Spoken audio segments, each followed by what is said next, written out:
미국 국무부가 발칵 뒤집혔습니다. 전쟁이 터지자 중동 7개국이 미국의 요청은 보류하면서 한국에만 문을 활짝 열어버린 겁니다. 항공모함도 없고 중동 군사기지도 없는 나라에 원유 700만 배럴을 긴급 공급하고 전 세계 항공편이 끊긴 하늘길까지 한국행만 열어줬습니다. 미국이 30년간 쌓아온 중동 질서가 자원 한 방울 없는 작은 나라 하나에 흔들리기 시작한 겁니다. 국무부 차관보가 직접 전화해 물었습니다. 왜 한국만입니까? 돌아온 답변 한마디에 32년 경력의 중동 전문가가 할 말을 잃었습니다. 그 충격적인 전말을 지금 공개합니다. 시작하기 전 구독과 좋아요, 그리고 대한민국 화이팅 댓글로 한국을 응원해주세요. 저는 제임스 켈러한, 미국 국무부 중동북 아프리카 담당 차관보입니다. 중동에서만 32년을 보냈어요. 걸프전 때 바그다드 대사관에서 첫 발령을 받았고, 이라크 전쟁, 아랍의 봄, 시리아 내전까지 중동의 굵직한 위기란 위기는 전부 현장에서 겪었습니다. 그런 제가 이번만큼은 완전히 틀렸어요. 32년 경력이 무색하게 한 번도 예상하지 못한 방향으로 일이 흘러갔습니다. 그날 새벽이었습니다. 워싱턴 국무부 7층 작전상황실에 비상등이 켜졌어요. 저는 자택에서 잠들어 있었는데 보안 전화가 울렸습니다. 손을 뻗어 수화기를 잡았어요. 심장이 먼저 반응했습니다. 새벽에 보안 전화가 울리면 좋은 소식인 적이 없거든요. 차관보님, 에픽 퓨리 작전이 개시됐습니다. 이란 테헤란에 첫 타격이 들어갔습니다. 침대에서 벌떡 일어났습니다. 손가락이 떨렸어요. 서랍에서 넥타이를 꺼내는데 2번이나 매듭이 풀렸습니다. 에픽 퓨리. 며칠 전부터 대기하고 있던 작전명이었지만 막상 현실이 되니 등골이 서늘했어요. 이란 본토를 직접 치는 건 미국 역사상 처음이었습니다. 차를 몰고 국무부로 달렸어요. 새벽 3시 워싱턴 거리는 텅 비어 있었습니다. 하지만 국무부 건물에는 이미 불이 환하게 켜져 있었어요. 7층 작전 상황실에 들어서자 15명의 참모들이 화면을 응시하고 있었습니다. 대형 모니터 4개가 벽면을 채우고 있었어요. 첫 번째 화면에는 이란 테헤란 위성 사진, 두 번째에는 호르무즈 해협 실시간 선박 추적, 세 번째에는 걸프 지역 미군 배치 현황, 네 번째에는 CNN 생방송이 돌아가고 있었습니다. 켈러한 차관보님, 현재 상황 브리핑 드리겠습니다. 국방부 연락관 마이크 도어티 대령이 일어섰어요. 저와 15년을 같이 일한 중동 전문가였습니다. 이스라엘 공군과 합동으로 테헤란 핵시설 3곳, 혁명수비대 사령부 2곳에 정밀 타격이 완료됐습니다. 하메네이 사망 미확인. 이란 혁명수비대가 보복을 선언했고 호르무즈 해협 전면 봉쇄를 공표했습니다. 런던 로이드 보험사가 걸프 지역 전체의 전쟁 위험 보험을 중단했습니다. 저는 의자에 앉으며 커피를 한 모금 마셨습니다. 쓴맛이 혀끝을 찔렀어요. 호르무즈 봉쇄. 이건 단순한 군사 작전이 아니었습니다. 전 세계 경제의 숨통을 틀어막는 거였어요. 호르무즈 해협은 폭이 33km에 불과하지만 유조선이 실제로 다닐 수 있는 항로는 고작 6km였습니다. 들어가는 길 3km, 나오는 길 3km. 전 세계 원유 수송의 28%가 이 바늘구멍 같은 길을 통과하고 있었죠. 보험이 끊기면 배는 못 움직입니다. 물리적 봉쇄가 아니라 금융 봉쇄예요. 사실상 해협이 막힌 거나 다름없었습니다. 도어티 대령, 동맹국 상황은? 제가 물었습니다. 일본이 가장 심각합니다. 원유 수입의 95%가 중동입니다. 독일, 한국, 인도 순으로 타격이 클 것으로 예상됩니다. 저는 고개를 끄덕였어요. 예상대로였습니다. 32년간 중동을 봐왔으니까요. 위기가 터지면 자원 없는 나라부터 쓰러집니다. 원유를 자체 생산하지 못하는 나라, 비축유가 부족한 나라, 대체 수송로가 없는 나라. 순서가 정해져 있었어요. 각국 대사관에 연락하세요. 동맹국 지원 요청이 쏟아질 겁니다. 우선순위 리스트 뽑아주세요. 제가 지시했습니다. 참모진이 일제히 움직이기 시작했어요. 전화가 울리고 키보드 소리가 쏟아지고 모니터 앞에서 속삭이는 소리가 뒤섞였습니다. 저는 창밖을 바라봤어요. 워싱턴의 새벽 하늘이 어둡게 깔려 있었습니다. 하지만 마음은 차분했어요. 이런 위기는 처음이 아니었으니까요. 걸프전, 이라크전, 아랍의 봄. 중동에서 불이 붙을 때마다 미국이 호스를 잡았습니다. 질서를 잡고 동맹국을 보호하고 문제를 해결했어요. 이번에도 다르지 않을 거라고 생각했습니다. 그때까지는요. 2시간 뒤 참모진이 동맹국 우선순위 리스트를 가져왔습니다. A사 용지 3장짜리였어요. 중동 에너지 의존도, 군사협력 수준, 전략적 중요도를 종합해서 순위를 매긴 겁니다. 1순위는 일본이었어요. 원유 의존도 95%, 미일 동맹의 핵심 축, 인도태평양 전략의 중심. 당연한 순서였죠. 2순위 독일, 3순위 인도, 4순위 호주. 한국은 7순위였습니다. 저는 리스트를 보며 고개를 끄덕였어요. 한국, 원유 수입의 72%를 중동에 의존하고 있었습니다. 숫자만 보면 꽤 심각한 수준이었죠. 하지만 제 머릿속에서 한국은 늘 같은 위치였어요. 미국이 깔아놓은 안보 우산 아래서 경제만 키운 나라. 냉정하게 들릴 수 있지만 사실이었습니다. 한국이 중동에 뭘 가지고 있었겠어요? 아덴만에 구축함 한 척 띄워놓은 게 전부였습니다. 청해부대라고 했죠. 300명 규모. 호르무즈 해협을 통제할 능력은 당연히 없었어요. UAE의 아크 부대라고 170명 정도 주둔하고 있었는데 그마저도 훈련 지원 부대였지 전투 병력이 아니었습니다. 반면 미국은요? 제호함대가 바레인에 있었습니다. 항공모함 전단, 이지스 구축함, 핵잠수함, 걸프 지역에만 미군 4만 5천 명이 배치되어 있었어요. 사우디, 카타르, 쿠웨이트, UAE에 공군 기지가 있었고 드론 기지도 서너 곳이었습니다. 중동 안보는 미국이 설계하고 미국이 유지합니다. 한국은 그 틈에서 장사하는 나라예요. 원전도 짓고 건설도 하고 무기도 팔겠죠. 하지만 위기가 터지면 결국 우리한테 손 벌리는 수밖에 없어요. 그렇게 생각했습니다. 32년간 그래왔으니까요. 한국 쪽 상황은 어때? 제가 물었어요. 순위가 낮아도 동맹국이니까 챙기긴 해야 했습니다. 한국 외교부가 비상대책본부 가동했다고 합니다. 특별한 요청은 아직 없습니다. 요청이 없다고요? 네. 아직 공식 채널로 들어온 건 없습니다. 저는 살짝 의아했어요. 일본은 이미 30분 전에 긴급 지원 요청을 보내왔거든요. 독일도 연락이 왔고 인도 대사관에서도 전화가 왔습니다. 그런데 한국은 조용했어요. 아마 아직 파악 중이겠지. 곧 올 거야. 저는 대수롭지 않게 넘겼습니다. 한국이 독자적으로 뭘 할 수 있는 상황이 아니었으니까요. 시간이 지나면 결국 우리한테 올 거라고 생각했어요. 그런데 1시간이 지나도 한국에서는 연락이 없었습니다. 2시간이 지나도요. 일본은 총리가 직접 백악관에 전화했고 독일 외무장관은 국무장관과 통화했는데 한국만 조용했어요. 이상하긴 했지만 솔직히 신경 쓸 겨를이 없었습니다. 해야 할 일이 산더미였으니까요. 걸프 지역 미군 보호, 동맹국 조율, 이란 외교 채널 가동, 유엔 안보리 대응. 한국은 7순위였어요. 나중에 챙기면 됐습니다. 하지만 그 침묵이 무엇을 의미하는지 그때의 저는 전혀 몰랐습니다. 그날 오후였습니다. 가장 급한 불부터 끄고 있었어요. 1순위 일본 지원, 걸프 지역 미군 재배치, 원유 비축유 방출 논의. 회의가 꼬리를 물었습니다. 그때 UAE 주재대사 리처드 홀브룩에게 전화를 걸었어요. UAE는 미국의 핵심 걸프 파트너였거든요. 미군 알다프라 공군기지가 아부다비에 있었고 미국 방산 장비를 가장 많이 수입하는 나라 중 하나였습니다. 리처드, 나야. UAE 쪽 상황 어때? 전화 너머로 한숨이 먼저 들렸습니다. 복잡해. 이란 미사일이 어젯밤 걸프 전역으로 날아왔어. 아부다비도 맞았고 지금 UAE 전체가 비상이야. 미군 기지는 괜찮고 기지는 괜찮아. 패트리어트가 막았으니까. 그런데 제임스, 좀 이상한 일이 있어.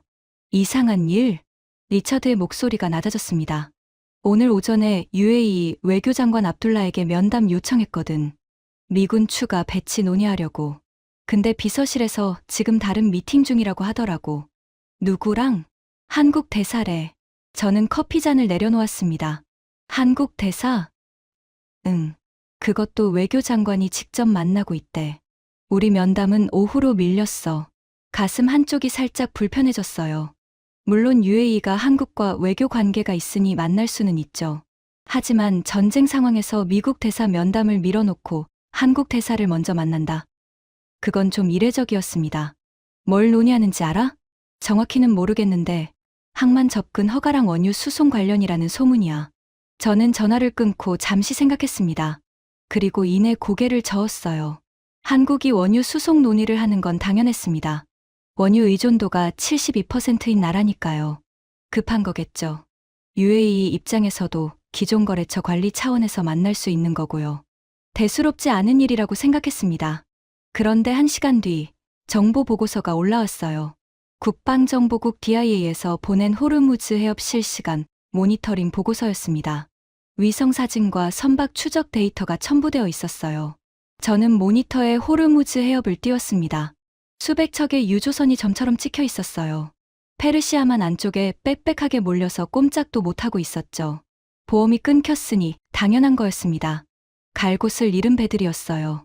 그런데 이상한 점이 있었습니다. 점 하나가 움직이고 있었어요.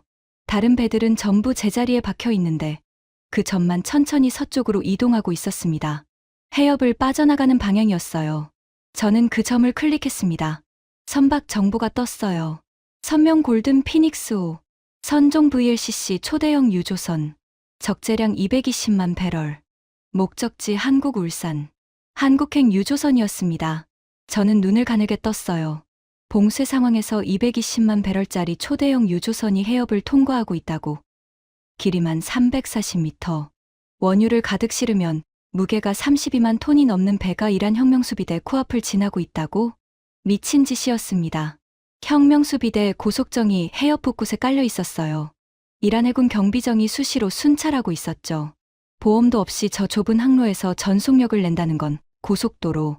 한복판에서 대형 트레일러가 눈을 감고 달리는 것과 같았어요. 도어티 대령을 불렀습니다. 이것 좀 봐. 한국 유조선이 호르무즈를 통과하고 있어. 도어티가 화면을 들여다봤어요. 눈이 커졌습니다. 지금 통과 중이라고요? 보험 없이? 그런 것 같아. 자살 행위 아닙니까? 저도 같은 생각이었습니다. 그런데 화면 속 골든 피닉스5는 멈추지 않았어요. 해협의 가장 좁은 구간을 빠져나가고 있었습니다. 양쪽에 이란 영해가 코앞이었어요. 10분이 지났습니다. 20분이 지났어요. 저는 화면에서 눈을 떼지 못했습니다. 작전 상황실의 다른 참모들도 하나둘 모니터 앞으로 모여들었어요. 다들 숨을 죽이고 있었습니다. 30분쯤 지났을까요? 골든 피닉스5가 마침내 해협을 빠져나왔습니다. 오만만으로 진입하고 있었어요. 봉쇄 직전에 빠져나온 거였습니다. 저는 한숨을 내쉬었어요. 그리고 문득 어제 보고서가 떠올랐습니다. 하루 전에도 한국행 유조선 한 척이 해협을 통과했다는 내용이었어요. 그때는 그냥 타이밍이 좋았나 보다 하고 넘겼습니다. 하지만 이틀 연속은 우연이 아니었습니다. 누군가 움직이고 있었어요. 계획적으로. 저는 의자에 등을 기대며 생각했습니다. 수백 척의 배가 멈춰 있는데 한국 배만 움직인다. 미국 배도 못 움직이는 상황에서. 왜? 그때까지 저는 답을 몰랐어요. 솔직히 크게 궁금하지도 않았습니다. 한국이 운이 좋았거나 아니면 무모한 선장이 도박을 한 거라고 생각했어요. 하지만 그건 시작에 불과했습니다. 그날 밤 진짜 충격이 찾아왔습니다. 이란의 보복이 시작된 거예요. 작전 상황실 모니터에 경보가 울렸습니다. 붉은 점들이 이란 쪽에서 걸프 지역 전체를 향해 쏟아져 나왔어요. 탄도 미사일과 자폭 드론이었습니다. 65발 이상이 동시에 날아왔어요. 아부다비, 두바이, 도하, 리야드. 걸프의 주요 도시들이 전부 사정권 안에 있었습니다. 수십만 명이 사는 도시들이었어요. 미사일 한 발만 뚫려도 수백 명이 죽을 수 있었습니다. 저는 주먹을 꽉 쥐었어요. 손바닥에 땀이 차올랐습니다. 패트리어트 가동. 도어티가 소리쳤습니다. 미군 방공 체계가 작동하기 시작했어요. 화면에서 파란 점들이 붉은 점들을 향해 올라갔습니다. 요격이 시작된 거였죠. 1분, 2분, 3분. 작전 상황실 전체가 숨을 멈췄습니다. 모니터 속에서 점들이 하나씩 사라지고 있었어요. 요격되고 있는 거였죠. 5분이 지나자 대부분의 붉은 점이 사라졌습니다. 요격 완료. 걸프 지역 주요 도시 피해 없음. 한숨이 터져 나왔어요. 작전 상황실, 여기저기서 안도의 소리가 들렸습니다. 저도 의자에 깊이 몸을 묻었어요. 등에 식은땀이 배어 있었습니다. 패트리어트 요격 성공입니다. 국방부에 보고하겠습니다. 도어티가 말했어요. 저는 고개를 끄덕였습니다. 패트리어트. 미국이 자랑하는 방공 시스템이었습니다. 걸프 지역에 배치해둔 게 제 역할을 한 거였죠. 그런데 이 뿌듯함도 오래가지 못했습니다. 다음 날 아침 제 32년 경력을 뒤흔드는 보고서가 책상 위에 놓였거든요. 그 보고서 한 장이 모든 것의 시작이었습니다. 다음 날 아침이었습니다. 책상 위에 국방정보국 DIA 기밀 보고서가 놓여 있었어요. 표지에 빨간 글씨로 최우선 열람이라고 찍혀 있었습니다. 저는 커피를 한 모금 마시고 표지를 넘겼어요. 첫 페이지를 읽는 순간 커피잔을 내려놓았습니다. 걸프 지역 방공 작전 요격 분석 보고서. 이란발 탄도 미사일 65발 중 63발 요격 성공. 요격률 96.9%. 여기까지는 좋았어요. 문제는 그 다음이었습니다. 요격 주체별 분석. 패트리어트 PAC-3 11발 요격. 천궁2 52발 요격. 저는 눈을 비볐습니다. 다시 읽었어요. 숫자가 바뀌지 않았습니다. 패트리어트가 요격한 건 11발. 한국산 천궁이 요격한 건 52발. 65발 중 52발을 한국 미사일이 막은 거였어요. 등에서 식은땀이 흘렀습니다. 어젯밤 작전 상황실에서 저는 뭐라고 했죠? 패트리어트 요격 성공입니다. 국방부에 보고하겠습니다. 도어티 대령도, 저도 참모진 전부 패트리어트가 막은 줄 알았어요. 그런데 실제로 걸프 지역 하늘을 지킨 건 한국 무기였습니다. 저는 도어티를 불렀어요. 이거 확인된 거야? 도어티가 보고서를 받아 들었습니다. 읽더니 얼굴이 굳었어요. DIA에서 요격 궤적 분석한 겁니다. 콜드 런칭 방식으로 발사된 미사일이 대부분이었다고요. 패트리어트는 핫 런칭입니다. 발사관에서 바로 점화하는 방식이죠. 천궁은 압축 공기로 먼저 튀어나온 다음에 공중에서 엔진에 점화합니다. 궤적이 완전히 달라요. 콜드 런칭. 저도 그 정도는 알고 있었습니다. 한국이 독자 개발한 방식이었어요. 발사대 손상을 줄이고 연속 발사가 가능한 기술이었죠. 미국도 러시아도 쉽게 구현하지 못하는 기술이라는 건 들어서 알고 있었습니다. 하지만 그걸 실전에서, 그것도 미국 패트리어트를 압도하는 수준으로 보여줄 거라고는 생각해 본 적이 없었어요. 저는 의자에 등을 기댔습니다. 천장을 올려다봤어요. 32년간 중동 안보를 다뤄왔는데, 미국 방공 체계가 걸프 지역의 방패라고 믿어왔는데, 실제로는 한국 미사일이 도시를 지킨 거였습니다. 아부다비에만 170만 명이 살고 있었어요. 두바이에 350만 명. 그 수백만 명의 목숨이 한국산 천궁에 달려 있었던 겁니다. 이 보고서 누구까지 올라갔어? 국방장관까지 올라갔습니다. 하지만 공식 발표는 패트리어트 중심으로 나갈 겁니다. 당연했어요. 미국이 실전에서 한국 무기에 밀렸다는 사실을 공개할 수는 없었습니다.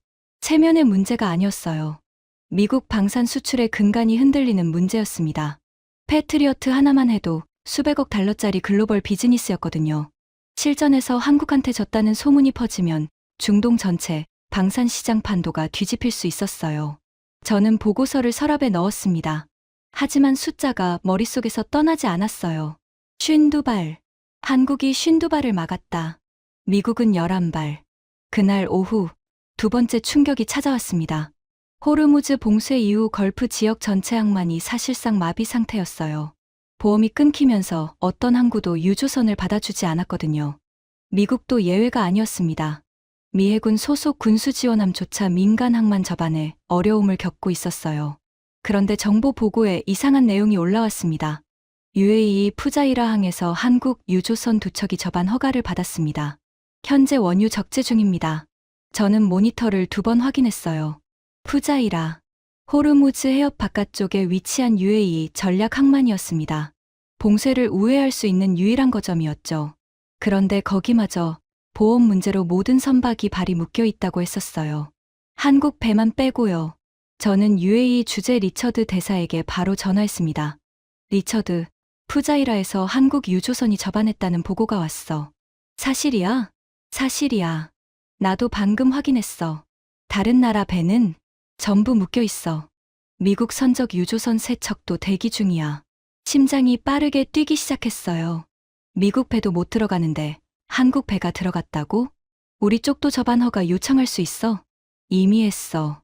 UAE 항만청에서 검토 중이라고 해. 검토 중. 한국은 바로 허가했으면서 전화 너머로 리처드의 한숨이 들렸습니다. 제임스, 나도 그 부분이 이해가 안 돼. UAE 쪽에 물어봤더니 기존 협약에 의한 조치라고만 하더라고. 기존 협약이라니. 저는 전화를 끊고 의자에 앉았습니다. 이마를 손으로 짚었어요. 미국이 걸프 지역에 4만 5천 명의 병력을 주둔하고 있고 패트리어트로 하늘을 지키고 있는데 항만 접근은 한국이 먼저라고? 뭔가 놓치고 있는 게 있었습니다. 저는 참모에게 지시했어요. 한국과 UAE 사이에 체결된 협정 목록 전부 가져와. 군사협력, 에너지협정, 건설 계약 전부. 30분 뒤 참모가 서류 뭉치를 들고 왔습니다. 두께가 상당했어요. 저는 하나씩 넘기기 시작했습니다. 바라카 원전 건설 계약, 230억 달러. 천궁2 방공, 체계 수출 계약, 35억 달러. 에너지 전략 동반자 협정, 원유 장기 공급 계약. 숫자들이 눈앞에 펼쳐졌어요. 하지만 그건 시작에 불과했습니다. 서류를 넘길수록 입이 벌어졌어요. 현대건설 UAE 인프라 프로젝트 누적 수주, 280억 달러. 삼성물산 두바이 메트로 연장 프로젝트, 48억 달러. 대우건설 아부다비 신도시 개발, 95억 달러. SK의 코플랜트 태양광 발전단지, 22억 달러. 한국 기업들이 UAE에서 수주한 프로젝트 총액을 합산했더니 놀라운 숫자가 나왔습니다. 누적 780억 달러. 우리 돈으로 110조 원이 넘었어요. 30년간 쌓인 금액이었습니다. 저는 서류를 내려놓았어요. 손이 살짝 떨렸습니다. 780억 달러. 이건 단순한 거래, 규모가 아니었어요. 한 나라의 인프라를 통째로 지은 수준이었습니다. 발전소, 도로, 철도, 항만, 도시 전체를 한국이 지었어요. 미국도 UAE에 무기를 팔았습니다. F-35 논의도 했고 패트리어트도 배치했어요. 하지만 무기 수출과 인프라 건설은 차원이 달랐습니다. 무기는 계약서에 사인하고 납품하면 끝이에요. 하지만 도시를 짓는 건 수천 명의 사람이 수년간 현장에서 땀을 흘리는 거였습니다. 그 차이를 그때 처음 느꼈어요. 이틀 뒤 국방부에서 연락이 왔습니다. 합동참모본부 중동전략실장 브라이언 웨스트 소장이 보안 화상회의를 요청했어요. 제임스, 좀 골치 아픈 일이 생겼어. 웨스트 소장의 표정이 어두웠습니다. 화면 너머로 보이는 그의 책상 위에 서류가 산처럼 쌓여 있었어요. 레이시온에서 난리야. 천궁 실전 데이터가 어떻게 흘러나갔는지 몰라도 중동 방산 시장이 술렁이고 있어. 레이시온. 패트리어트 제조사였습니다. 미국 방산업계의 간판이었죠. 저도 레이시온 경영진과 몇 차례 만난 적이 있었어요. 걸프 국가들의 패트리어트를 팔 때 국무부 차원에서 지원해준 적도 있었고요. 구체적으로 뭐가 문제야? 사우디, 카타르, 쿠웨이트에서 천궁 도입 문의가 들어오고 있어. 이번 실전 결과를 보고 관심을 갖기 시작한 거지. 레이시온 부사장 데이비드 모건이 직접 두바이로 갔어. 패트리어트 추가 도입 논의하러. 그래서 웨스트 소장이 고개를 저었습니다. UAE 국방부 차관이 면담에서 대놓고 말했대. 우리는 실전 결과를 기준으로 방공망을 재검토하고 있고 이미 한국과 추가 협의를 진행 중이라고. 저는 입술을 깨물었어요. UAE가 미국 방산업체 부사장 앞에서 한국을 언급했다고? 외교적으로 그건 상당히 노골적인 메시지였습니다. 보통 걸프 국가들은 미국 앞에서 다른 나라 무기 이야기를 꺼내지 않아요. 미국 눈치를 보거든요. 그런데 UAE가 그 벽을 넘은 거였어요. 더 있어. 기자회견에서 알자지라 기자가 물었대. 그날 밤 패트리어트가 요격한 미사일이 몇 발이냐고. 천궁은 65발 중 52발을 막았다는데 패트리어트는 몇 발이냐고. 모건이 뭐라고 했어? 요격 숫자로 시스템을 평가할 수 없다. 패트리어트는 탐지, 추적, 지휘, 통제까지 총체적 역할을 수행한다. 뭐 이런 식으로 길게 돌려 말했대. 근데 숫자는 안 밝혔어. 당연히 못 밝히죠. 11발이라고 말할 수는 없으니까. 저는 한숨을 내쉬었습니다. 그런데 웨스트 소장이 말을 이었어요. 그리고 UAE 국방부 차관이 마지막에 한마디 했대. 제 가족은 모두 아부다비에 살고 있습니다. 그날 밤 실제로 무엇이 도시를 지켰는지 우리는 모두 알고 있습니다. 등골이 서늘했습니다. 그 한마디가 의미하는 바를 저는 정확히 이해했어요. UAE 고위 관리가 공개석상에서 미국 방산업체 부사장에게 한 말이었습니다. 외교적 언어로 포장되어 있었지만 본질은 이거였어요. 당신네 무기가 아니라 한국 무기가 우리 가족을 살렸다. 제임스, 솔직히 말할게. 나도 처음에는 천궁을 별로 안 봤어. 한국산 방공 시스템, 실전 경험도 없고 미국이나 러시아 시스템에 비하면 신생아 수준이라고 생각했지. 근데 숫자가 나왔잖아. 52발, 요격률 97%. 이건 패트리어트가 걸프전에서 보여준 수치보다 높아. 웨스트 소장의 목소리에 경탄이 섞여 있었습니다. 군인 특유의 솔직함이었어요. 결과가 말해주면 인정하는 게 군인이니까요. 화상회의를 끝내고 저는 한참을 앉아 있었습니다. 창밖으로 워싱턴의 오후 햇살이 들어오고 있었어요. 하지만 머릿속은 어둡기만 했습니다. 천궁이 52발을 막았다. 패트리어트는 11발. 그리고 UAE는 이미 한국과 추가 협의를 진행 중이다. 사우디, 카타르, 쿠웨이트까지 관심을 보이고 있다. 미국이 30년간 독점해온 걸프 지역 방산 시장에 균열이 생기고 있었어요. 그것도 한국 때문에. 저는 창밖을 바라보며 생각했습니다. 미국은 걸프에 4만 5천 명의 군인을 주둔시키고 있어요. 항공모함 전단을 띄우고 공군 기지를 운영하고 수십 년간 안보를 책임져 왔습니다. 그 대가로 방산 수출과 에너지 주도권을 가져왔죠. 그게 미국 중동 전략의 핵심이었어요. 그런데 한국은 군인 170명으로 같은 효과를 내고 있었습니다. 아니, 더 큰 효과를요. 미사일 52발을 막아내면서 숫자로만 보면 말이 안 됐어요. 미군 4만 5천 명 대 한국군 170명. 100대 1도 안 되는 비율이었습니다. 그런데 전쟁이 터지자 UAE가 먼저 찾은 건 미국이 아니라 한국이었어요. 그때 깨달았습니다. 한국이 가져온 건 군사력이 아니었어요. 미사일이었습니다. 그런데 그 미사일은 단순한 무기가 아니었어요. 17년간 원전을 지으면서 쌓은 신뢰 위에 놓인 미사일이었습니다. 같은 미사일이라도 신뢰가 없으면 팔 수 없어요. 걸프 국가들이 자국 하늘을 맡기려면 그 나라를 믿어야 하니까요. 미국은 힘으로 안보를 팔았습니다. 한국은 신뢰로 안보를 팔았어요. 그리고 이번 전쟁에서 신뢰가 이겼습니다. 하지만 그건 아직 깨달음의 반쪽이었어요. 진짜 충격은 그 다음에 왔습니다.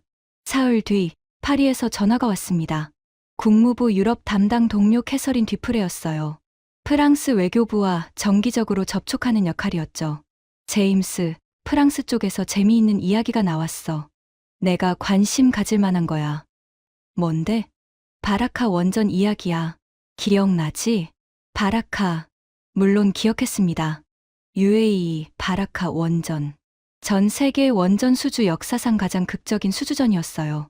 한국이 프랑스, 미국, 일본을 제치고 따낸 230억 달러짜리 계약이었죠. 프랑스 원자력청 출신 장피에르 마르탱이라고 지금 에너지 컨설팅 하는 사람이 있어. 그 사람이 당시 아레바 중동 영업팀에 있었대. 바라카 입찰 현장에 직접 갔었던 사람이야. 저는 수화기를 꽉 잡았어요. 그 사람이 뭐래? 캐서린이 잠시 뜸을 들이더니 말했습니다. 당시 아레바 임원이 한국팀을 보고 이렇게 말했대. 한국 원전을 선택하는 건 최고급 벤츠 대신 낡은 자전거를 타는 꼴이라고. 프랑스 팀 전체가 웃었대. 저도 모르게 피식 웃었어요. 프랑스다운 오만함이었습니다. 그런데 한국이 이겼어. 프랑스는 충격에 빠졌고 마르탱 말로는 그날 아레바 팀 전체가 아부다비 호텔바에서 밤새 술을 마셨대. 어떻게 진 건데? 여기가 핵심이야. 프랑스가 진 이유를 마르탱이 분석했는데 재미있어. 기술력은 프랑스가 앞섰대. 원전 역사로 보면 프랑스가 원조니까. 가격도 크게 차이 나지 않았고 결정적인 건 시공 신뢰도였대. 시공 신뢰도? 한국은 1970년대부터 고리 원전을 시작으로 25기를 지었는데 단 한 번도 공기를 크게 초과한 적이 없었대. 약속한 기한에 약속한 예산으로 매번 완공했다는 거야. 반면 프랑스는 같은 시기에 핀란드 올킬로토 원전에서 14년 넘게 공기가 지연됐고 자국 플라망빌 원전도 10년 넘게 늦어지고 있었어. 저는 입을 다물었습니다. 핀란드 올킬로토는 유명한 사례였어요. 원래 4년 만에 완공할 계획이었는데 18년이 걸렸습니다. 예산도 35억 유로에서 120억 유로로 3배 넘게 뛰었죠. 프랑스 원전 산업의 치명적인 오점이었어요. 마르탱이 그러더라. UAE가 최종 결정할 때 모하메드 왕세자가 딱 한마디 했대. 우리는 약속을 지키는 나라와 일하고 싶다. 그 한마디에 230억 달러가 움직인 거였습니다. 캐서린의 이야기는 거기서 끝나지 않았어요. 그리고 바라카 원전 건설에 17년이 걸렸잖아. 한국 기술자들이 섭씨 52도 사막에서 17년을 일한 거야.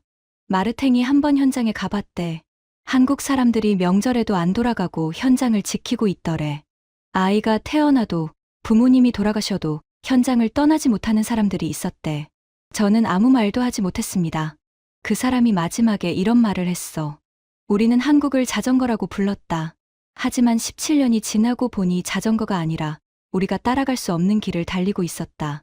프랑스는 약속을 못 지키면서 기술이 좋다고 자랑했고 한국은 말없이 약속을 지켰다. 승부는 처음부터 정해져 있었다. 전화를 끊은 뒤 저는 한참을 앉아 있었어요. 마르탱의 말이 머릿속에서 맴돌았습니다. 약속을 지키는 나라.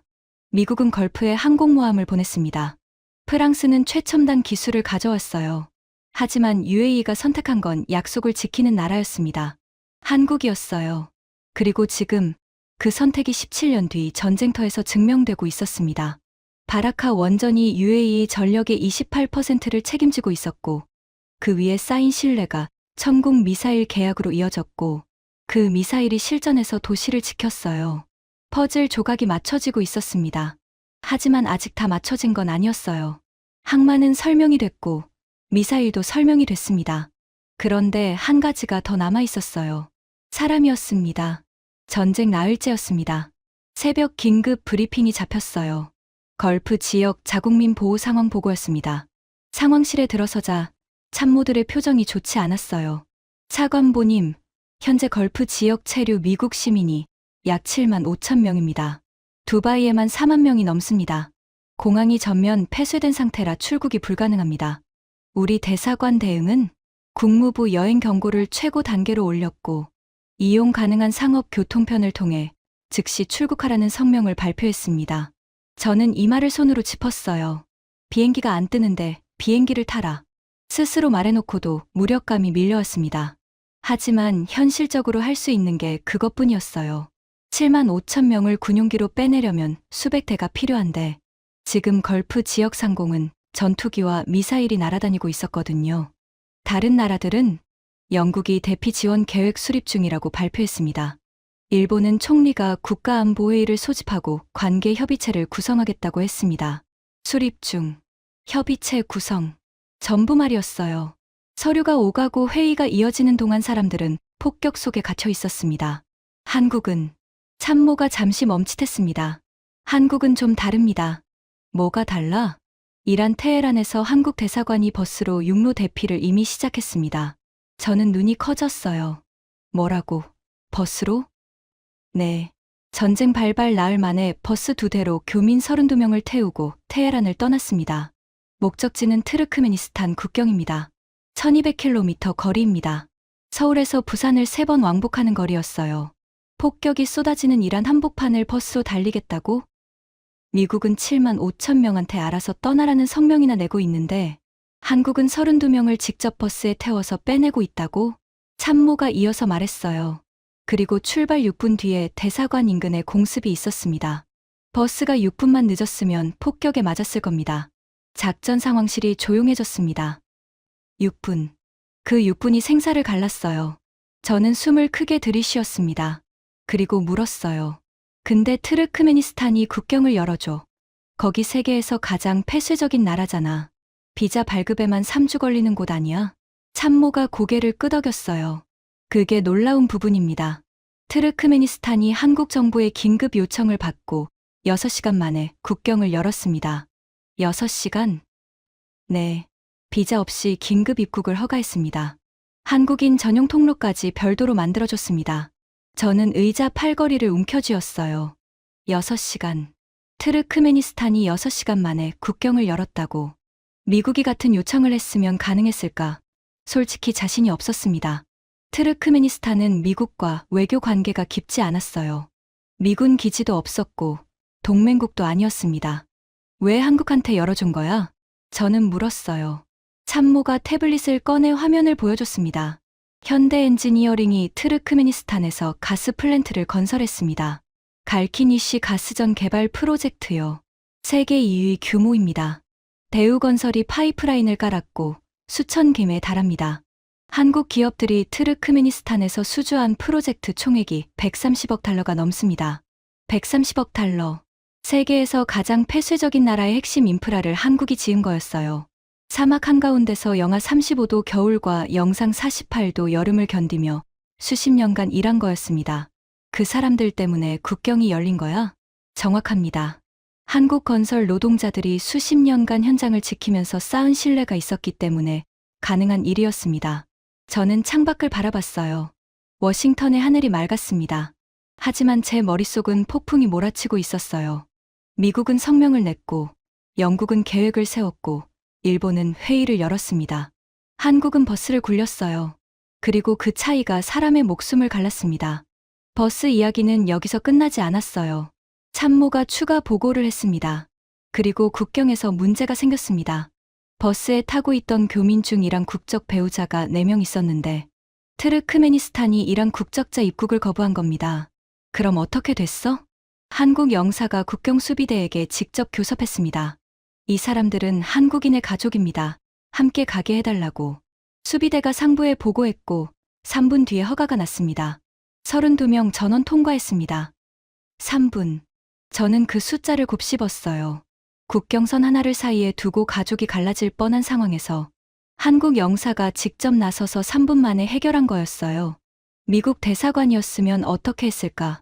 솔직히 말하면 워싱턴에 보고하고 법률 검토 들어가고 승인 절차 밟고 아마 이틀은 걸렸을 거예요.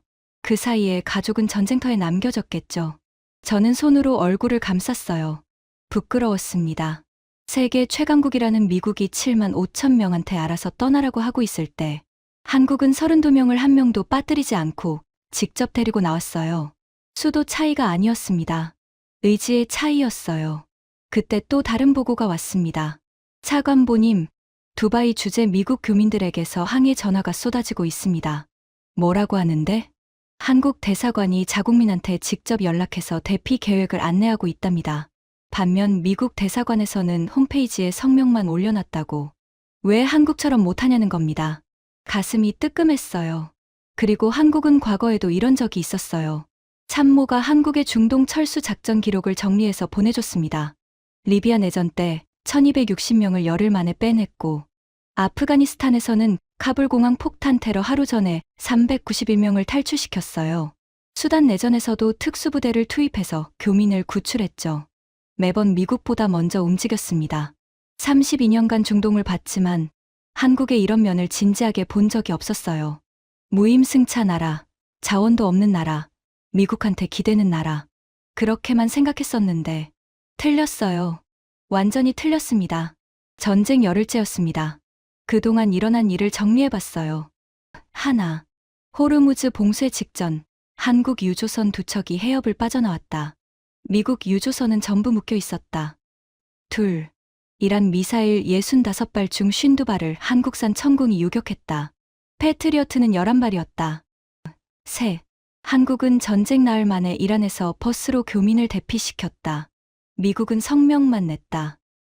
넷, 세계 최고 폐쇄국가 트르크메니스탄이 한국 요청에 6시간 만에 국경을 열었다. 하나하나만 보면 우연이라고 넘길 수 있었어요. 하지만 이게 전부 동시에 일어났습니다. 우연이 4번 연속으로 겹치면 그건 우연이 아닙니다. 그리고 5번째가 찾아왔어요. 속보가 떴습니다. CNN 하단에 긴급 자막이 흘러나왔어요.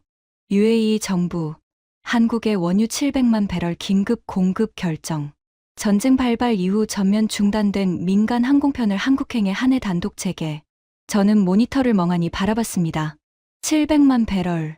한국이 하루에 소비하는 원유량의 2배가 넘는 양이었어요. 그리고 항공편 재개.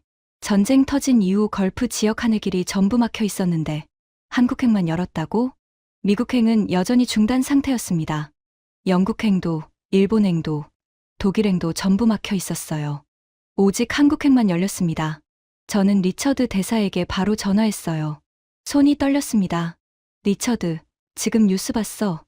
UAE가 한국행 항공편만 열었다고? 봤어. 나도 방금 UAE 외교부에 확인했어. 미국행은? 아직 안 돼. 왜 한국만이야? UAE 측 설명은 이래. 한국의 천공방공 체계에 대한 보답이자 오랜 파트너십에 대한 신뢰의 표시라고.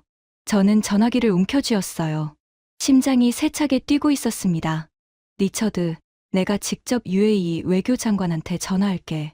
미국행도 열어달라고. 제임스, 솔직히 말할게. 나도 이미 시도했어. 비공식 채널로 타진했는데 돌아온 답변이 있어. 뭐래? 현재 방공 체계 유지에 한국의 협력이 필수적이며 한국 기술자들의 조기 복귀가 UAE 안보에 직결된다는 거야. 그래서 한국행을 우선 개방한 거래. 기술자들? 바라카 원전 운영 기술자, 천궁 시스템 유지 보수 기술자. UAE 전력의 28%가 바라카에서 나오잖아. 전쟁 중에 원전이 멈추면 UAE 전체가 암흑이야. 천궁도 마찬가지고 한국 기술자 없이는 운영이 안 되는 거야. 전화를 끊었습니다. 한동안 아무것도 할 수가 없었어요. 미국은 4만 5천 명의 군인을 걸프에 주둔시키고 있었습니다. 항공모함을 띄우고 전투기를 날리고 수십 년간 안보를 제공했어요. 그런데 전쟁이 터지자 UAE가 먼저 문을 연 건 미국이 아니라 한국이었습니다. 항공모함보다 원전 기술자가 더 급했던 거예요. 전투기보다 미사일 엔지니어가 더 필요했던 거였습니다. 30분 뒤 제가 직접 UAE 외교장관 압둘라에게 전화를 걸었습니다. 국무부 차관보가 타국 외교장관에게 직접 전화하는 건 상당한 무게감이 있는 행동이에요. 보통은 대사를 통하거든요. 하지만 상황이 급했습니다. 장관님, 켈러한 차관보입니다. 걸프 지역 체류 미국 시민 7만 5천 명의 안전이 걱정됩니다. 미국행 항공편 재개를 요청드립니다. 잠시 침묵이 흘렀어요. 아랍 외교관 특유의 여유 있는 침묵이었습니다. 켈러한 차관보님, 미국과의 관계는 우리에게 매우 중요합니다. 검토하겠습니다. 한국은 바로 허가하셨지 않습니까? 미국과의 관계도 중요하다면서 왜 미국은 검토가 필요합니까? 순간 제가 너무 직접적으로 나갔다는 걸 깨달았어요. 하지만 압둘라 장관은 동요하지 않았습니다. 오히려 목소리가 더 차분해졌어요. 차관보님, 한국은 지난 17년간 우리나라 전력의 28%를 책임지는 원전을 지었습니다. 지금 이 순간에도 한국 기술자 1,800명이 바라카에서 일하고 있어요. 그리고 열흘 전 한국산 미사일이 우리 가족이 사는 도시를 지켜냈습니다. 52발을 막아냈어요. 한국은 30년간 우리 땅에서 약속을 지켜왔고 위기의 순간에 그 약속이 빛을 발했습니다. 항공편은 그에 대한 우리의 답입니다. 저는 아무 말도 할 수 없었습니다. 미국행 항공편도 조만간 재개될 겁니다. 하지만 순서가 있습니다. 양해 부탁드립니다. 전화가 끊겼어요. 수화기를 내려놓는 손이 무거웠습니다. 순서가 있다. 그리고 그 순서에서 미국은 한국 뒤였습니다. 32년간 중동 외교를 해오면서 이런 경험은 처음이었어요. 미국이 어떤 나라 뒤에 줄을 선다. 걸프 지역에서, 미국이 만들고 유지해온 질서에서. 저는 의자에 앉아 두 손으로 얼굴을 감쌌습니다. 머릿속에서 지난 열흘이 영화처럼 지나갔어요. 한국을 7순위에 놓았던 리스트가 떠올랐습니다. 무임승차 나라라고 생각했던 제 판단이 떠올랐어요. 자원도 없고 군사력도 없고 발언권도 없다고 했던 제 말이 떠올랐습니다. 그런데 전쟁이 터지자 움직인 건 한국이었어요. 바다에서 유조선을 빼냈고 하늘에서 미사일을 막았고 땅에서 사람을 구했어요. 미국이 성명을 내고 영국이 계획을 세우고 일본이 회의를 여는 동안 한국은 이미 현장에서 뛰고 있었습니다. 5번, 유조선, 미사일, 교민 대피, 국경 개방, 항공편. 5번 전부 한국이 먼저였어요. 우연이 아니었습니다. 30년간 쌓아온 것들이 전쟁터에서 한꺼번에 터진 거였어요. 원전을 짓고, 도시를 세우고, 파이프라인을 깔고, 미사일을 배치한 사람들. 섭씨 52도 사막에서 명절에도 안 돌아가고 현장을 지킨 사람들. 그 사람들이 만들어 놓은 신뢰가 전쟁이라는 극한 상황에서 폭발한 거였습니다. 미국은 힘이 있었어요. 한국은 신뢰가 있었습니다. 그리고 이번에는 신뢰가 이겼어요. 그때 속보가 또 떴습니다. 한국에서 천궁 미사일 35발이 UAE에 도착했습니다. UAE 공군 수송기 C-17이 직접 한국까지 가서 가져왔습니다. 요청부터 도착까지 이틀. 미사일을 이틀 만에 보냈다고. 작전 상황실 참모들이 웅성거렸어요. 누군가 낮은 목소리로 말했습니다. 미사일을 자판기에서 뽑아가는 거 아닙니까? 농담이었지만 아무도 웃지 않았어요. 1차 물량이었습니다. 2차도 곧 온다고 했어요. 한국이 전쟁 중에 실시간으로 미사일을 공급하고 있는 거였습니다. 저는 모니터를 바라보며 생각했어요. 미국은 걸프에 항공모함을 보냈습니다. 수십 년간 유지비로 수천억 달러를 썼어요. 그런데 전쟁이 터지자 UAE가 긴급하게 요청한 건 항공모함이 아니라 한국 미사일이었습니다. 항공모함은 정치적 상징이었어요. 미사일은 실질적 방패였습니다. 상징보다 실질이 이긴 겁니다. 저는 서랍을 열었어요. 빈 종이를 꺼냈습니다. 보고서를 써야 했어요. 국무장관에게 올릴 보고서. 32년 경력의 중동 전문가로서 지금 벌어지고 있는 일을 정리해야 했습니다. 펜을 잡았어요. 하지만 첫 문장이 나오지 않았습니다. 32년간 쓰던 방식으로는 지금 상황을 설명할 수 없었어요. 한국을 무임승차 나라로 분류한 건 우리의 오판이었다. 그 문장이 머릿속에서 맴돌았지만 차마 적지 못했어요. 그걸 인정하는 순간 32년간 제가 믿어온 것들이 무너지는 거였으니까요. 하지만 숫자가 거짓말을 하지 않았습니다. 52발, 700만 배럴, 6시간, 32명. 사실 앞에서 자존심은 의미가 없었어요. 저는 펜을 들었습니다. 그리고 천천히 적기 시작했어요. 닷새째 되는 날이었습니다. 아침 브리핑에서 도어티가 화면을 띄웠어요. 중동 방산 시장 동향이었습니다. 차관보님, 상황이 빠르게 움직이고 있습니다. 화면에 지도가 떴어요. 걸프 지역 국가들의 방공 시스템 도입 현황이 색깔로 표시되어 있었습니다. 일주일 전까지만 해도 파란색, 그러니까 미국산 패트리어트 1색이었어요. 그런데 지금은 빨간 점들이 하나둘 찍히기 시작했습니다. 한국산 천궁이었어요. UAE가 천궁 2추가 도입 계약을 공식 체결했습니다. 48발 규모입니다. 그리고 사우디가 비공식 채널로 기술 시연을 요청했고 카타르는 가격 협상 단계에 들어갔습니다. 쿠웨이트도 관심을 표명했습니다. 지도 위에 빨간 점이 하나씩 찍힐 때마다 제 가슴이 쿵쿵거렸어요. 걸프 4개국이 동시에 움직이고 있었습니다. 그뿐이 아니었어요. 레이시온 측에서 연락이 왔습니다. 두바이에서 기자회견을 열었는데 상황이 좋지 않았다고 합니다. 도어티가 태블릿으로 영상을 틀었어요. 레이시온 부사장 로버트 그레이엄이 두바이 호텔 기자회견장에 서 있었습니다. 양복 매무새는 완벽했지만 표정이 딱딱했어요. 패트리어트는 수십 년간 실전에서 검증된 시스템입니다. 최근 걸프 지역 안보 상황을 고려하면 통합 방공망의 핵심으로서 패트리어트의 역할은 더욱 중요해질 것입니다. 자신감 있는 어조였어요. 하지만 기자 질문이 들어오자 분위기가 달라졌습니다. 그날 밤 패트리어트가 요격한 미사일은 정확히 몇 발입니까? 그레이엄의 눈이 흔들렸어요. 방공 작전은 단순한 요격 숫자로 평가할 수 없습니다. 패트리어트는 탐지, 추적, 지휘 통제까지 총체적인 역할을 수행합니다. 숫자를 피했어요. 그럴 수밖에 없었죠. 9발이라고 말할 수는 없었으니까요. 그런데 바로 다음에 나선 UAE 국방부 차관의 발언이 결정타였습니다. 우리는 실전 결과를 기준으로 판단합니다. 제 가족은 모두 아부다비에 살고 있습니다. 그날 밤 실제로 무엇이 우리 도시를 지켰는지 우리는 모두 알고 있습니다. 기자회견장이 술렁였어요. 그레이엄의 얼굴이 붉어졌습니다. 미국 방산업체 부사장이 중동에서 공개적으로 이런 굴욕을 당한 건 제가 아는 한 처음이었어요. 영상을 보는 내내 속이 쓰렸습니다. 그레이엄 개인의 문제가 아니었어요. 미국 전체의 문제였습니다. 30년간 패트리어트로 걸프 안보를 장악해왔는데 실전 한 번에 균열이 갔어요. 저는 영상을 끄고 눈을 감았습니다. 지난 닷새간의 일이 머릿속에서 필름처럼 지나갔어요. 첫날, 전쟁이 터지자 저는 동맹국 우선순위 리스트를 만들었습니다. 한국을 7순위에 놓았어요.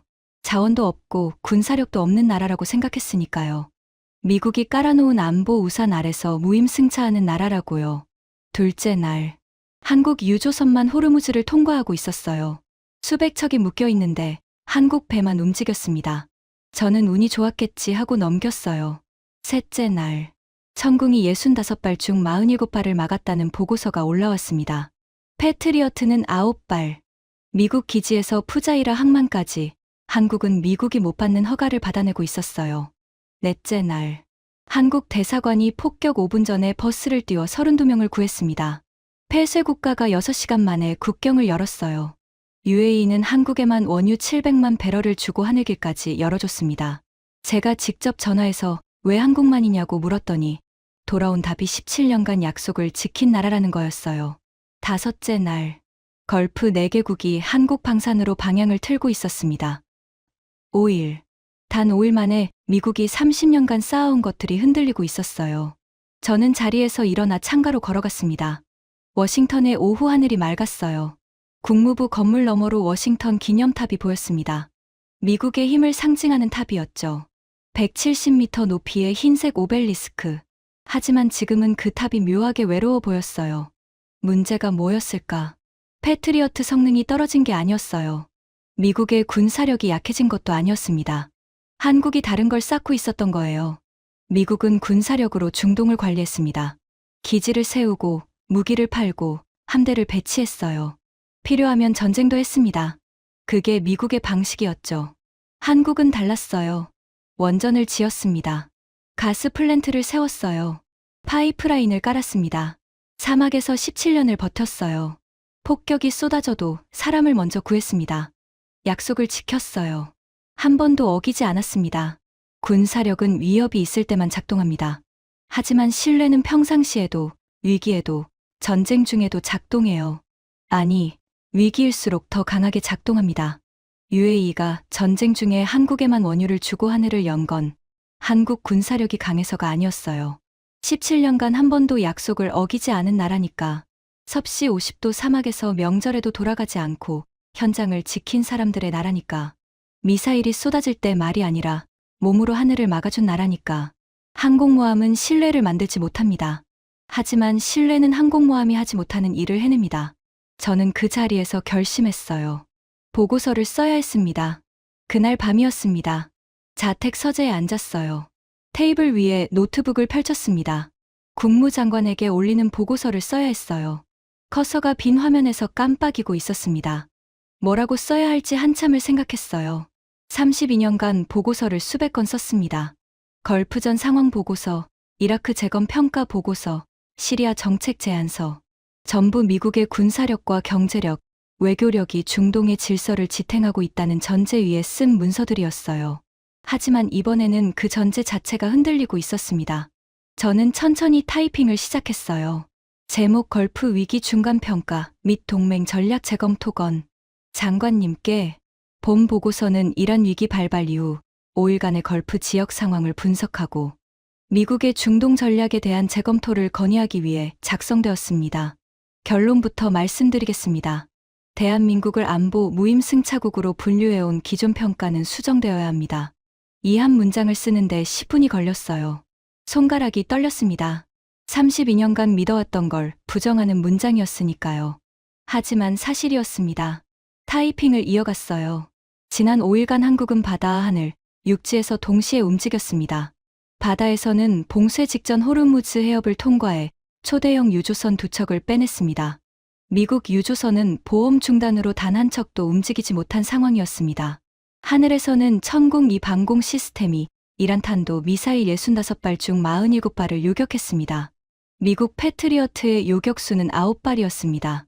걸프 주요 도시의 수십만 시민을 실질적으로 지켜낸 것은 한국 무기였습니다. 육지에서는 전쟁 발발 나흘 만에 이란 체류, 교민 32명을 버스로 대피시켰습니다. 출발 5분 후 대사관 인근에 미사일이 떨어졌습니다. 세계에서 가장 폐쇄적인 국가인 트르크메니스탄이 한국의 요청에 6시간 만에 국경을 열었습니다.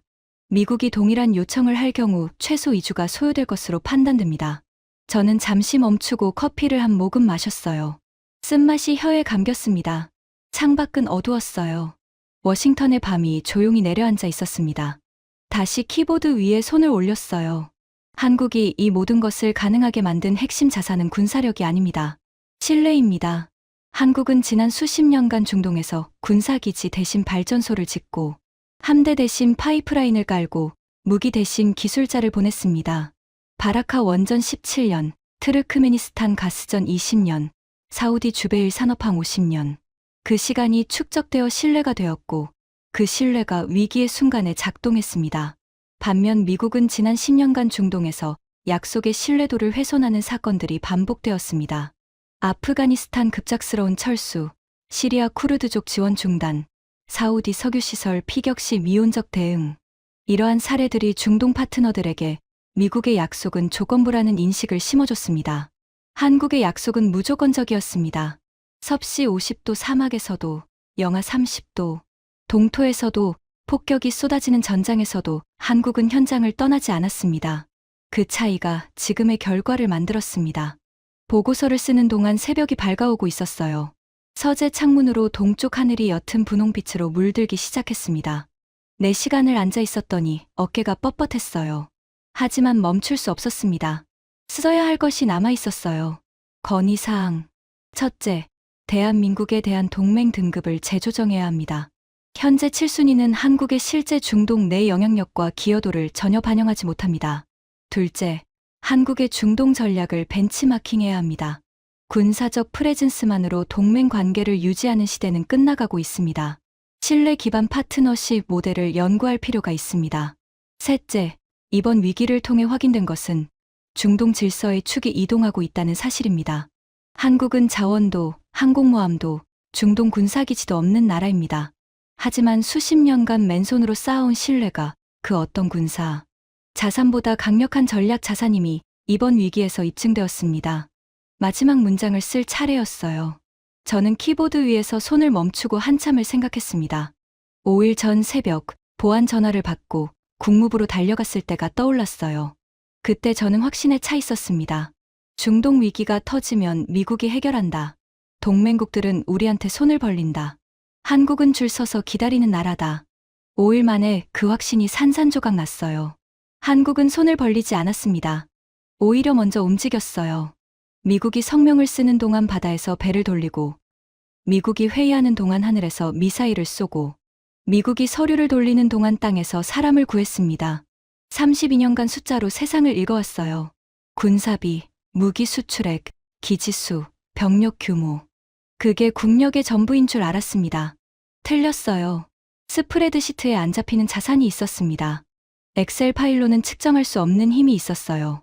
17년간 사막에서 원전을 지키던 기술자의 땀, 영하 30도 동토에서 가스관을 깔던 노동자의 손마디, 폭격 5분 전에 버스를 출발시킨 영사의 결단. 그것들이 모여서 만든 신뢰. 그 신뢰가 항공모함보다 강했습니다. 저는 마지막 문장을 타이핑했어요. 자원 한 방울 없는 나라가 맨손으로 쌓은 신뢰로 중동의 판도를 움직이고 있습니다. 우리가 이 현실을 인정하지 못하면 30년간 쌓아온 중동 전략의 근간이 흔들릴 것입니다. 경의를 표하며 제임스 켈러한 중동 북아프리카 담당 차관보 새벽 5시 17분이었습니다. 보고서를 완성하고 전송 버튼을 눌렀어요. 화면이 한번 깜빡이더니 발송 완료 표시가 떴습니다. 저는 의자에 깊이 몸을 묻었어요. 눈을 감았습니다. 피곤했어요. 5일간 거의 잠을 못 잤으니까요. 하지만 마음은 이상하게 가벼웠습니다. 무거운 짐을 내려놓은 것 같았어요. 32년간 믿어왔던 것을 내려놓는 건 고통스러운 일이었습니다. 하지만 사실 앞에서 눈을 감는 건 더 고통스러운 일이에요. 서재 창밖으로 워싱턴의 아침이 밝아오고 있었습니다. 동쪽 하늘이 주황빛으로 물들었어요. 국무부 건물 너머로 워싱턴 기념탑이 새벽빛을 받아 빛나고 있었습니다. 그 탑은 여전히 높이 서 있었어요. 하지만 오늘 아침 저는 알았습니다. 높이만이 전부는 아니라는 걸. 태평양 건너 한반도 남쪽에 작은 나라가 하나 있었습니다. 땅은 좁고 자원은 없고 항공모함도 없었어요. 하지만 그 나라 사람들은 약속을 지켰습니다.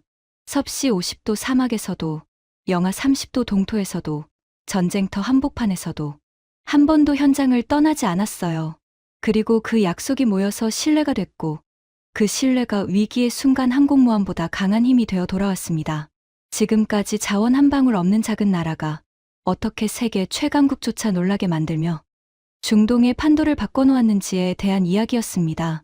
강대국들이 회의실에 앉아 서류를 돌릴 때 대한민국은 이미 현장에서 수십 년간 쌓아온 신뢰로 자국민을 구하고 동맹국의 하늘을 지키고 세계 에너지 질서의 새로운 축이 되어가고 있었습니다. 사막의 뜨거운 바람 속에서 우리 기술자들이 17년간 지켜온 약속. 영하 30도 동토에서 우리 노동자들이 맨손으로 깔아온 파이프라인. 그 땀과 인내가 위기의 순간, 그 어떤 항공모함보다 강력한 방패가 되어 돌아온 것입니다. 대한민국 국민이라는 사실이 그 어느 때보다 자랑스러워지는 순간입니다. 오늘 전해드린 이야기가 여러분의 가슴을 뜨겁게 했다면 구독과 좋아요 부탁드립니다. 세계 무대에서 당당히 저력을 보여주는 우리나라가 정말 자랑스럽다면 댓글에 대한민국이라고 힘차게 남겨주세요. 여러분의 댓글 한 줄이 모여 더 큰 대한민국의 울림이 됩니다. 더 감동적인 이야기로 다시 찾아오겠습니다. 지금까지 터칭 스토리였습니다. 감사합니다.